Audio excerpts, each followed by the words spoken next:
समर्थकों का उमड़ता जन सैलाब, पोस्टरों और झंडों से पटी हुई जयपुर की सड़कें, जुबान पर गहलोत विरोधी नारे और दिल में निजाम बदलने की चाहत। ये नजारा है राजस्थान की राजधानी जयपुर का, जहां मुख्य विपक्षी दल भाजपा ने नहीं सहेगा राजस्थान अभियान की शुरुआत की है। मंगलवार 1 अगस्त को जयपुर के भाजपा मुख्यालय पर सुबह से ही कार्यकर्ताओं की भीड़ इकट्ठी होनी शुरू हो गई थी। सबके हाथों में बैनर और झंडे थे और जुबान पर कांग्रेस विरोधी नारे जमे हुए थे।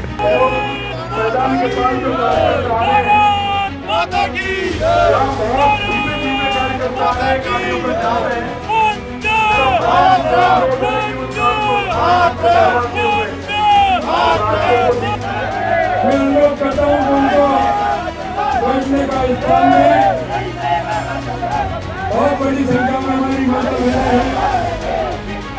आगे की जो इसमें खास बात ये रही कि भारतीय जनता पार्टी की इस रैली में महिलाओं ने भी अच्छी खासी संख्या में शिरकत की, जिन्होंने गहलोत सरकार को महिला विरोधी करार दिया और उनके शासनकाल में महिलाओं पर होने वाले जुल्म की फहरिस्त गिना दी। गृह मंत्री के जिले में एक कांग्रेस की महिला एमएलए ये कहती है कि मैं सुरक्षित नहीं हूँ और जगह जगह दलितों पे शोषण हो रहा है। आज का किसान मरने पर मजबूर हो रहा है। किसान के जो कर्ज माफी का जो उन्होंने वादा किया था वो उन्होंने वादा खिलाफी करी है। युवाओं के साथ उन्होंने छलावा किया। जो युवा घर से गरीब तबके के लोग, जिनके माँ बाप जगह जगह, जिनके बच्चों के माँ बाप किस तरीके से पैसा इकट्ठा करके उन बच्चों को पढ़ने के लिए भेजते हैं, और जब वो बच्चा एग्जाम देने जाता है तो पता चलता है कि पेपर लीक हो चुका है। ये गहलोत जी की सरकार है जिसमें 1 बार नहीं, 2 बार नहीं, 3 बार नहीं, 4 बार नहीं, कितनी बार 16-18 बार यहाँ पर पेपर लीक हुआ है। ये कांग्रेस की सरकार है। हम पूरे 2 साल जब सरकार के निकले तब से इस गहलोत सरकार को याद दिला रहे हैं कि आपने जो वादे करे थे सत्ता में आते समय कि महिलाओं की सुरक्षा के लिए काम करेंगे, आप युवाओं को रोजगार देंगे, आप किसानों का कर्ज माफ करेंगे, वो जो वादे आपने किए हैं वो वादे पूरे कीजिए। कांग्रेस सरकार से पूछिए कि वो जाते जाते ये लुभावने वादे और महिलाओं को लुभावने के वादे किसने कर रही है। उनको 4.5 साल याद नहीं आया, अब 6 महीने में याद आया। हम तो लगातार विरोध इनका करते आ रहे हैं। जो भी इन्होंने अत्याचार किया उसके लिए हमने आवाज उठाई, लेकिन इनके कान पर जू नहीं रहेगी। ये गहलोत सरकार के लिए बहुत चिंतनीय विषय है। लेकिन जब महिलाएं ठान लेती हैं तो इतिहास बदल जाते हैं। हमारे ये वीरांगनाओं का प्रदेश है और इस बार इनको बताया जाएगा कि कैसे ये सरकार बनाते हैं और ये महिलाएं इस सरकार को उखाड़ने में अपनी अहम भूमिका निभाने वाली है। कोई कानून व्यवस्था नहीं है जिसको हम हमारा रक्षक कहते हैं, वो ही यहाँ पर राजस्थान में भक्षक बना हुआ है, क्योंकि राजस्थान में कोई कानून व्यवस्था नहीं है। गहलोत जी खुद ही बड़ी कुंभकर्ण की नींद सो रहे हैं। उन्हें ये नहीं पता है कि उनके खुद के गृह जिले में रोज कुछ न कुछ महिलाओं के साथ बलात्कार शोषण हो रहा है। जयपुर में भाजपा के महाघेराव में पार्टी के सभी दिग्गजों ने शिरकत की, लेकिन कमी दिखाई दी तो सिर्फ राजस्थान की पूर्व मुख्यमंत्री वसुंधरा राजे की, जिनके लिए मंच पर कुर्सी तो लगी थी लेकिन वसुंधरा वहां उपस्थित नहीं थीं। लेकिन उनकी अनुपस्थिति में दूसरे नेताओं ने मोर्चा संभाला। इस अभियान का मुख्य मुद्दा दलित अत्याचार, महिलाओं पर जुल्म, भ्रष्टाचार और पेपर लीक की वजह से युवाओं के अंधकारमय भविष्य से जुड़ा हुआ था, जिस पर वरिष्ठ भाजपा नेताओं ने अपने अपने विचार रखे। हमने सरकार के जाति के दिन आ गए और जाति के दिनों में ये गूंगी बहरी सरकार सुन नहीं रही है।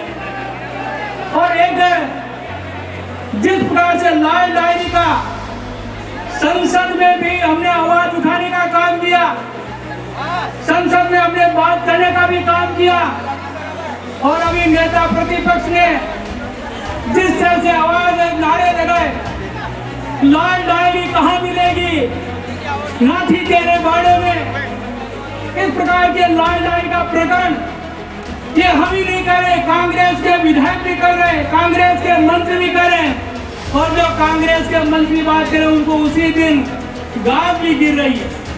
राजस्थान में कांग्रेस पार्टी की सरकार ने पौने 5 साल के अंदर जिस तरीके से अत्याचार किया है, धरती मां की आंचल के साथ में खिलवाड़ किया है, ऐसा जीवन में कभी देखा नहीं। ऐसा होने को पहली बार हुआ है।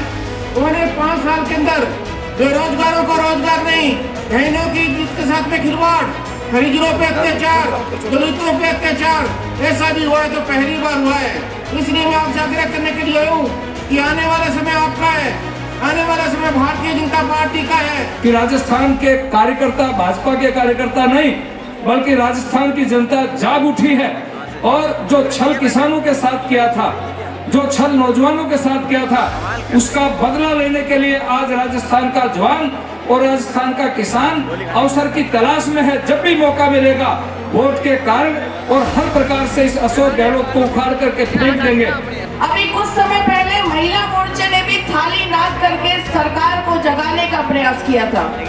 मैं सबसे पहले महिला होने के नाते बहुत पीड़ित महसूस करती हूँ, बहुत पीड़ा होती है कि वीरांगनाओं की धरती आज शर्मसार है। अब ये बोल रही थी हमारी बहन जी, कह रही थी सोती सरकार को जगाने के लिए आए। जगाना नहीं है, इस सरकार को स्थायी रूप से सुलाने का काम अपन को करना कि बाद में लौट के लिया और भारतीय जनता पार्टी प्रचंड बहुमत से जीत के आए। अजमेर रोड दूदू के आगे बंद पड़ी है। आज जयपुर के सारे रास्ते बंद पड़े हैं क्योंकि कार्यकर्ता आया है और इस भ्रष्ट सरकार को ये कहने आया है सिंहासन खाली करो कि जनता आती है।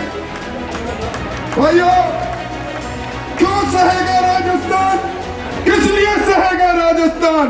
राजस्थान के किसानों की, जवानों की, महिलाओं की, दलितों, वंचितों की फिक्र नहीं की। एक बात की फिक्र करी, वो करी कुर्सी को बचाने की। भाजपा की महाघेराव रैली में राज्य के कोने कोने से लोग पहुंचे थे। उन्होंने गहलोत सरकार को अल्टीमेटम दिया है।